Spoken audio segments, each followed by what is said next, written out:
Hi, I am Samuele. I'm Italian. I'm 33 years old. I'm here to present my final project for the World Bank course about financing for development.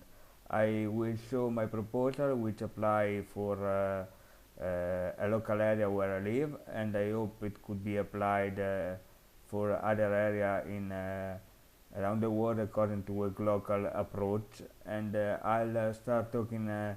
By reviewing the final takeaway from each week course lesson according to my opinion, and then I'll talk about this proposal which could be applied in order to join public and private efforts, and I hope it could be useful. Before starting this presentation, I'll tell you that I'll show you people who is smiling, because I guess that this is our goal, to create happiness thanks to development, and this is my wish, and I hope it will be achieved as soon as possible. And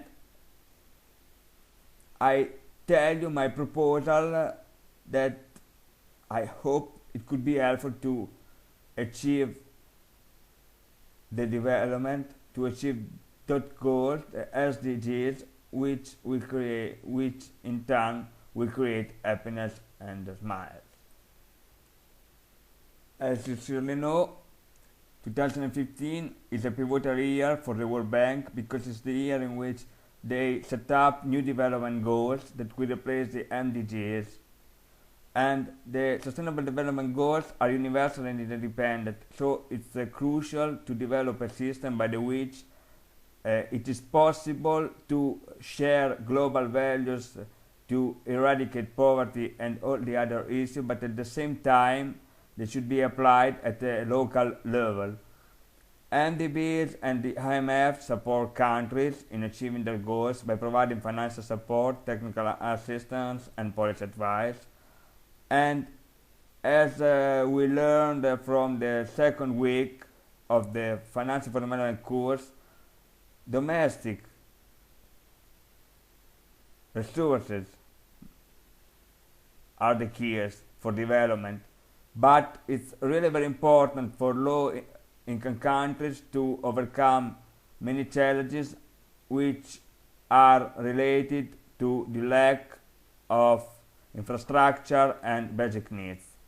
So it's really very important to establish an enabling environment,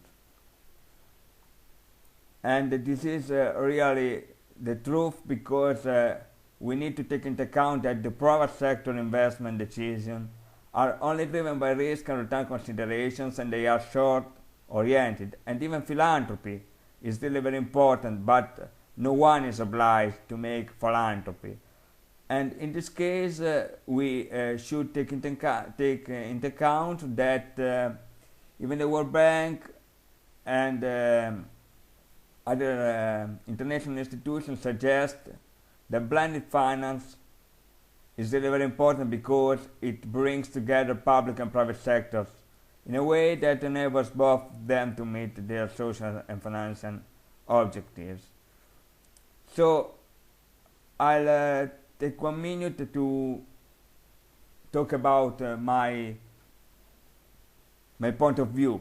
In my area in Italy, there is a new organization which is called Integrated District of Social Economics, that includes association, trade unions, social enterprise, small and medium enterprise, and the representatives from university and scientific research institutions, that is trying to build strategic connection, projectual and cultural, among different groups of actors that work together in order to achieve social development. The real issue is not a single one, but it could hold for any kind of issue, and it is able to overcome all the challenges I've talked about, like the risky approach by private, because each actor works as usual, but they build a social development for the local organization, for the local area.